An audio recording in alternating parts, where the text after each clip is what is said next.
fans have spoken, and they are calling on podcaster and famed UFC commentator Joe Rogan to referee the supposed billionaire battle between Elon Musk and Mark Zuckerberg. The Twitter CEO appears to be game, replying to a Twitter user's post with the fire emoticon.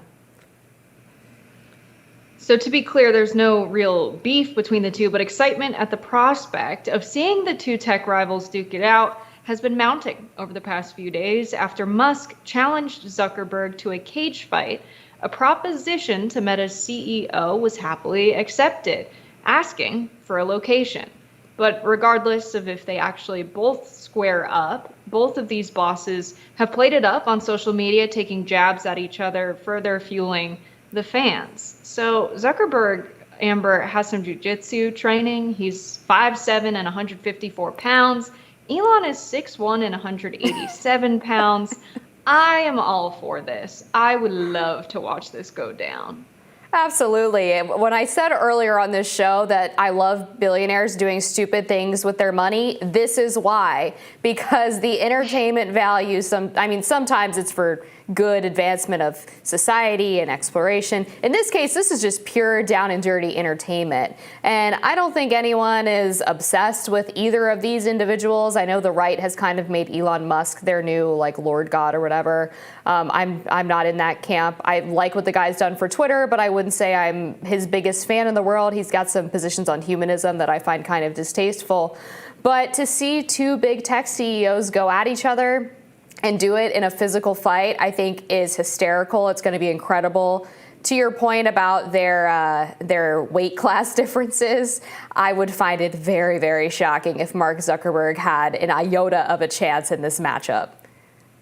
Yeah, I don't know. Jiu-jitsu training goes a long way. I don't know what kind of training Elon Musk has, but he doesn't look like he's got that dog in him. He does not look like he can fight. And so I am very interested to see how this goes down. Men used to duel to the death for honor. And so I don't know how much they're going to let them really go at each other, given that neither of them have proper training. It would be very unfortunate for there to be a lot of hype for this and for them to abide by rules that are a little bit more strict or protective than the typical cage match. But I'm very excited to see it. I think it says a lot about our society that Conor McGregor is the highest paid athlete. We really like fighting. That tells us a lot about where we're at. But when it's billionaires fighting, I'm all for it. Let them duke it out. Let them duel to the death even. Yeah, I mean, physical fights are kind of a working class tradition. That was how men used to settle their disputes. Well, I guess it was an elite tradition back when it was dueling. But bar fights are obviously a long tradition working in lower middle class communities. And so I don't have a problem with necessarily settling disputes by getting physical in a controlled environment. The problem with bar fights is that they can often lead to death due to one errant thrown punch or a bottle to the head. So this seems like a better way of getting out that aggression, but in a way that is controlled and perhaps mostly safe. But I don't know about the jiu-jitsu, because you often hear from these guys who claim that they're black belts in karate, and then they get in a street fight and they try to do some spinny kick and the guy grabs their leg and throws them to the ground. It just seems like that's usually something guys say to try to seem tough, but it doesn't really translate to real fighting. Yeah, unfortunately, this is more competition in the tech market than we've had in a long time in the United States. But I think it speaks to how CEOs view themselves, and owners of large companies in the United States. They see themselves as kind of heroes, as leaders, as public figures. They're not just people who are in business to be in business. They want to be people in the public eye, it seems. Is this some kind of, advertising ploy for Twitter or Meta? No, I think it is deeply personal. I think they want to be in the public eye and they want attention. That is at the heart of this. And that almost makes me respect them even less than I did before, but at least we get something good out of it in being able to watch the cage fight.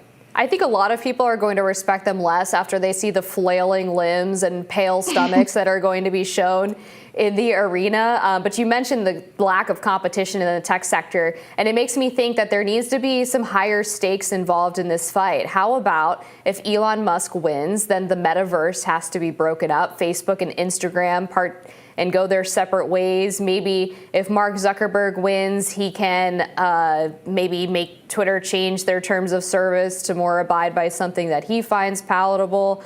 Maybe everybody loses and we get to reform Section 230 or do some other kind of trust busting. But let's raise the stakes a little bit. Let's let the American people get something out of this besides just, one instance of me wanting to pay per view. Yeah, and let's have all of the revenue generated from this fight go to grants for small tech startups. I think that's a great idea. And they can have some stringent criteria for who gets those grants, but let's actually do something with the revenue that will certainly be generated from this other than line the pockets of Joe Rogan and Elon Musk and Mark Zuckerberg. But I think that's a great stake for this fight is whoever wins, the other has to break up their tech company, or Elon Musk, in his case, it should honestly be Tesla and SpaceX and Twitter. He should have to kind of break up his ownership and say of his largest companies. It's a little bit trickier with the antitrust laws with someone like Elon, but I think this is completely fair. And Joe Rogan is probably capable of meeting with his team and coming up with some kind of fair stakes or outcome that benefits society instead of just, whoever wins gets to say that they beat the other in the fight. Let's have some real stakes and consequences. We know they have more money than they know what to do with. Having this be the kind of thing where they bet on the fight. Okay, maybe they have to donate money somewhere, but I think we need some lasting consequences about their respective corporations. I do like the idea of it being a charity matchup. We've had charity golf tournaments for ages now. And it kind of reminds me of Capital One's The Match, which is obviously a corporate nightmare. I hate things that are named after corporations, especially in sporting events.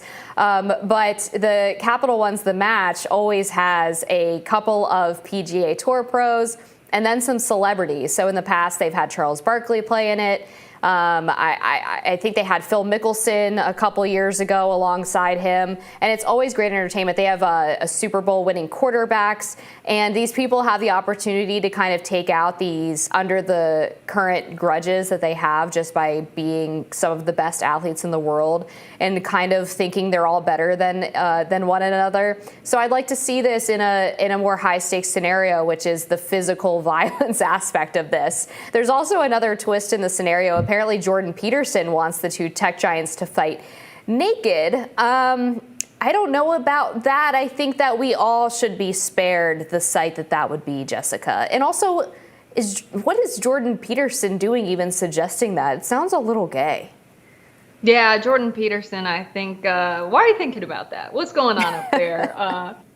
You could have kept that to yourself. Nobody pried that information out of you, sir, that's immediately where your mind went when you thought of two men in a cage together. I don't want to see that. Many people don't want to see that. Jordan Peterson's kind of a strange guy. Sounds like Kermit the Frog to me. But I think what's going on with this competition is billionaires have had a quite an easy time at accumulating more money, right? Once you have that amount of capital, you can pay people who are very well informed about how to invest, what a smart investment would be to have the highest return. You can amass more and more capital much more easily. And to have a society that's based on this idea of individualism and competition, once you get to the point of having the amount of money and control that these two have, what do you have left to compete over? They're bored. They want to compete with each other and have more wealth than each other. But at some point, that's not enough, and they've maxed out their capacity to accumulate more capital or create more flows for more capital. So what do they compete with? Each other and their fists in a cage match in Vegas. It's like, this is what happens when you reach the pinnacle of our society and how we define success, and you have this much wealth. You get back to the most basic level of competition that humans have, which is just brawling with fists. And so it's kind of a full circle moment for what it means to live in a competitive society, and that's how we define success. There's something very interesting psychologically about this. Yeah, I'll tell you what, Jessica, I am amenable to the idea that once you accumulate some wealth and you get to the point where you're basically just earning money on all of your investments, let's make people fight for their status or to keep their status. Let's make them actually work for it on a physical level. I think maybe we'd see some interesting cream rise to the top. I mean, Alexander Hamilton competed in 10 duels throughout his life, and ultimately didn't end so well for him. But I think when we look back at those days when duels were the norm, we tended to have maybe more naturally talented and well-rounded individuals becoming the elites, as opposed to now we kind of have a lot of people who have inherited wealth or are able to get these massive investments from people due to personal connections. And I would like to see a little bit more of a meritocracy, not just on the intellectual front, but on the physical front too. I think that still should matter for society. Sounds like this is what America's ready for. In the fall of an empire, we have gladiators and bread and circuses. That's right. Only we don't have much of the bread part due to inflation. But we've got to leave it there. We've got more rising for you all after this.